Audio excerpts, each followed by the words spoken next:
കൊല്ലപ്പെട്ടവരെ കുറിച്ച് ഒന്നും അറിയാൻ കഴിയാതെ പലസ്തീനിലെ കുടുംബങ്ങൾ ബുദ്ധിമുട്ടുകയാണ്. സ്വന്തം കുഞ്ഞുങ്ങളുടെ മൃതശരീരം കിട്ടുന്നതിനായി കൂട്ടക്കുഴിമാടങ്ങളോ കെട്ടിടങ്ങളോ തുറന്നു നോക്കേണ്ട ഗതികേട് ഒരു രക്ഷിതാവിനും ഉണ്ടാകരുത്. യുദ്ധമുഖത്ത് ഒരു കുഞ്ഞുപോലും സുരക്ഷിതമല്ലാത്ത സാഹചര്യത്തിൽ കഴിയാനോ അനാഥരായി കിടക്കാനോ തടവിലാക്കപ്പെടാനോ പാടില്ല. ബ്രിട്ടീഷ് എയ്ഡ് ഗ്രൂപ്പായ സേവ് ചിൽഡ്രന്റെ റീജിയണൽ ഡയറക്ടർ ജെറമി സ്റ്റോണറുടെ വാക്കുകളാണിത്. പലസ്തീനിൽ 9 മാസത്തോളമായി ഇസ്രയേൽ നടത്തുന്ന ആക്രമണത്തിൽ ഇതുവരെ 21,000-ലധികം കുട്ടികളെ കാണാതാവുകയോ തടവിലാക്കപ്പെടുകയോ കൊല്ലപ്പെടുകയോ ചെയ്തിട്ടുണ്ടെന്ന ഞെട്ടിക്കുന്ന റിപ്പോർട്ട് പുറത്തുവിട്ടിരിക്കുകയാണ് സേവ് ചിൽഡ്രൻ എന്ന സംഘടന.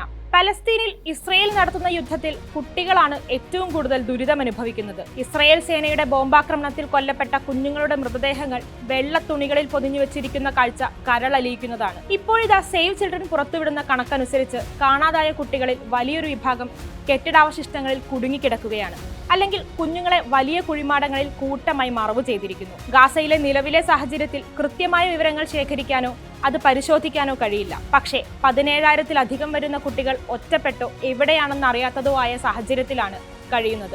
4,000-ഓളം വരുന്ന കുട്ടികൾ ഇപ്പോഴും കെട്ടിടാവശിഷ്ടങ്ങൾക്കിടയിലാണെന്ന് കരുതപ്പെടുന്നു. കുഴിമാടങ്ങളിൽ കൂട്ടമായി മറവ് ചെയ്യപ്പെട്ട കുട്ടികളുടെ എണ്ണം എത്രയാണെന്ന് ഇപ്പോഴും രേഖപ്പെടുത്താൻ സാധിച്ചിട്ടില്ല. ഗാസയിലെ യുദ്ധത്തിൽ ഇതുവരെ 37,000-ലധികം പേരാണ് കൊല്ലപ്പെട്ടത്. ഇതിൽ കൂടുതലും കുട്ടികളാണ്. അധിനിവേശ വെസ്റ്റ് ബാങ്കിൽ ജൂൺ 9 മുതൽ 250-ഓളം പലസ്തീനിയൻ കുട്ടികളെ കാണാതായിട്ടുണ്ടെന്നും റിപ്പോർട്ടിൽ പറയുന്നു. ഗാസയിൽ കാണാതായ കുട്ടികളുടെ കൃത്യമായ കണക്കുകൾ ഉൾപ്പെടെയുള്ള വിവരങ്ങൾ ലഭിക്കുന്നതിനായി സ്വതന്ത്രമായ അന്വേഷണം പ്രഖ്യാപിക്കണമെന്നാണ് സേവ് ചിൽഡ്രൻ ആവശ്യപ്പെടുന്നത്. ഗാസ കുട്ടികളുടെ ശ്മശാന ഭൂമികയായി മാറിയെന്നും കാണാതായ കുട്ടികളുടെ വിധി ഇനി എന്തായിരിക്കുമെന്ന് അറിയില്ലെന്നുമാണ് ജെറമി സ്റ്റോണർ പറയുന്നത്. യുദ്ധത്തിൽ അതിജീവിച്ചതും എന്നാൽ ഇപ്പോഴും കണ്ടെത്താൻ സാധിക്കാത്തതുമായ കുട്ടികളെ കണ്ടെത്തി പരിപാലിക്കുന്നതിനായും കൂടുതൽ കുടുംബങ്ങൾ യുദ്ധത്തിൽ ഛിന്നഭിന്നമാകുന്നത് തടയുന്നതിനും ഉടൻ വെടിനിർത്തൽ പ്രഖ്യാപിക്കണമെന്നും സേവ് ചിൽഡ്രൻ ആവശ്യപ്പെടുന്നു. ഗാസയിലെ കുട്ടികൾ നേരിടുന്ന മോശം സാഹചര്യം ചൂണ്ടിക്കാട്ടി യുനിസെഫ് റിപ്പോർട്ട് ഈ വർഷം ആദ്യം പുറത്തു വന്നിരുന്നു. ഗാസയിൽ ഇസ്രയേൽ ആക്രമണം ആരംഭിച്ച് ഒക്ടോബർ 7 മുതൽ 14,000-ഓളം കുട്ടികൾ കൊല്ലപ്പെട്ടിട്ടുണ്ടെന്നും പല കുട്ടികളും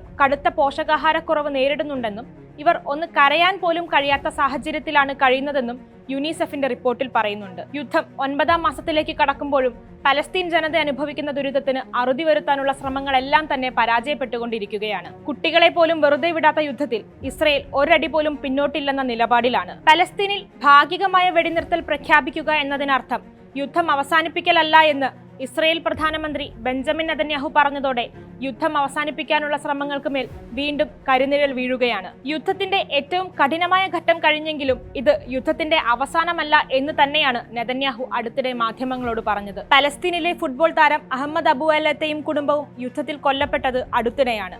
ഗാസ സിറ്റിയിലെ UN പലസ്തീൻ അഭയാർത്ഥി ഏജൻസിയായ UNRWAയുടെ കേന്ദ്രത്തിലും ഇസ്രായേൽ ബോംബിട്ടു. റഫ അതിർത്തിയും അടച്ചതോടെ അടിയന്തരമായി വൈദ്യസഹായം ലഭിക്കേണ്ട 2,000-ലധികം രോഗികൾ ഗാസയിൽ കുടുങ്ങിക്കിടക്കുകയാണ്. റഫയിലെ അഭയാർത്ഥി ക്യാമ്പിലുണ്ടായ ബോംബാക്രമണത്തിൽ നിരവധി പേർ കൊല്ലപ്പെട്ടിട്ടുണ്ട്.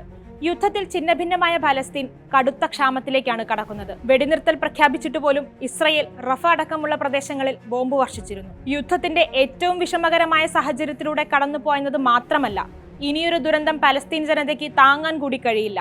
കുടുംബവും ജീവിതവും താറുമാറായ ജനത ജീവനെങ്കിലും നിലനിർത്താൻ വേണ്ടിയാണ് ഇപ്പോൾ അപേക്ഷിക്കുന്നത്.